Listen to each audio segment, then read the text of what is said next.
कहते हैं महाभारत युद्ध की समाप्ति के बाद गांधारी के श्राप के चलते जब यदुवंशियों के बीच द्वारिका के प्रभास क्षेत्र में मैसूर युद्ध हुआ तो उस समय कई यदुवंशी द्वारिका छोड़कर समुद्र के रास्ते पश्चिम की ओर भाग गए थे।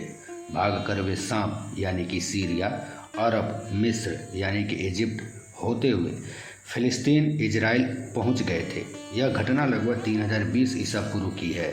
तभी से वहीं पर कुछ यदुवंशी रह गए थे। उन्हीं यदुवंशियों ने इजराइल में एक नए साम्राज्य की स्थापना की। इधर यदुवंशियों के कुछ समूह को अर्जुन बचाकर हस्तिनापुर ले जा रहे थे, लेकिन रास्ते में दस्युओं के हमले से कई यदुवंशी मारे गए।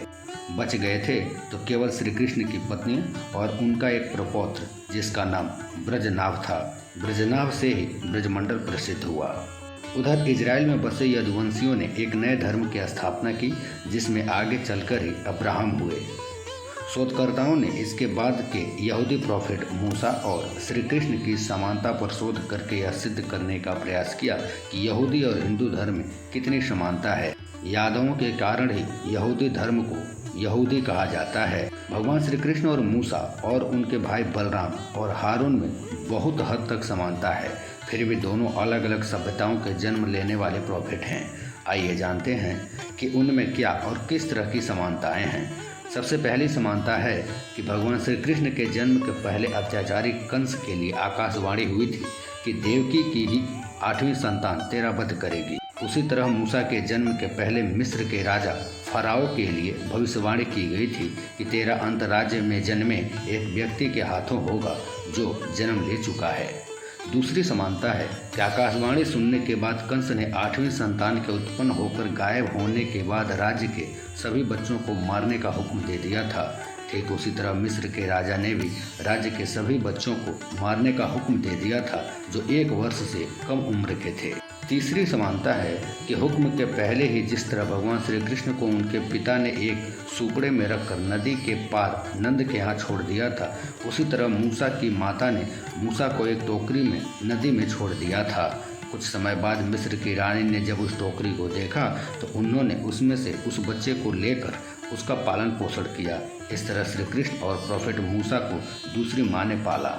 चौथी समानता है कि जिस तरह भगवान श्री कृष्ण के बड़े भाई बलराम थे लेकिन प्रमुखता श्री कृष्ण की थी, उसी तरह प्रॉफिट मूसा के बड़े भाई हारून थे लेकिन प्रसिद्धि प्रॉफिट मूसा को ही मिली थी।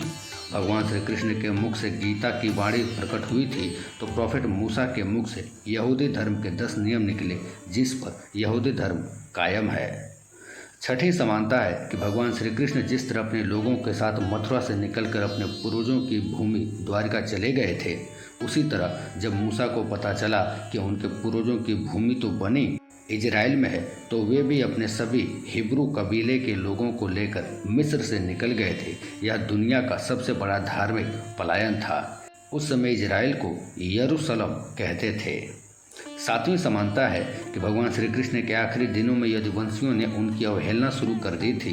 कोई भी यदुवंशी उनकी बात नहीं मानता था और इसी कारण उनमें आपस में युद्ध हुआ और वे सभी के सभी मारे गए।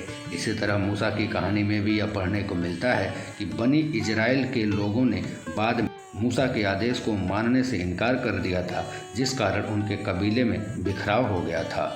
8वीं समानता है, ऐसा कहते हैं कि प्रॉफिट मूसा जिस यहूदी जाति से थे उस यहूदी जाति का नाम यदु शब्द से ही निकला है।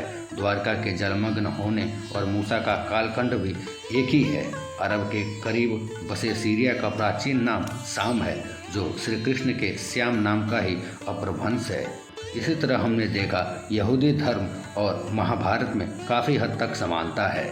यहूदी धर्म की शुरुआत प्रॉफिट अब्राहम या अब्राहम से बताई जाती है जो ईसा से लगभग 2000 वर्ष पूर्व हुए थे। पैगंबर अब्राहम के पहले बेटे का नाम हजरत इसहाक और दूसरे का नाम हजरत इस्माइल था। दोनों के पिता एक थे किंतु माँ अलग अलग थी। हजरत इसहाक की माँ का नाम सराह था और हजरत इस्माइल की माँ हाजरा थी। यादवों ने ही यहूदियों की 12 जातियों को मिलाकर एक सम्मिलित राष्ट्र इजराइल बनाया था। याकूब के एक बेटे का नाम यहूदा था। यहूदा के नाम पर ही उनके वंशज यहूदी कहलाए। यहूदी धर्म का इतिहास करीब 5000 साल पुराना बताया जाता है। कहते हैं मिस्र के नील नदी से लेकर इराक के दजला फरात नदी के बीच आरंभ हुआ यहूदी धर्म का इजराइल सहित अरब के अधिकांश हिस्सों पर राज था। प्रोफेट मूसा से लेकर हजरत सुलेमान तक प्राचीन समय में ही यहूदियों का भारत से गहरा संबंध रहा है। इस बात के कई प्रमाण मौजूद हैं। यह सिद्ध होता है कि यादवों की एक शाखा से ही यहूदी धर्म की उत्पत्ति हुई है।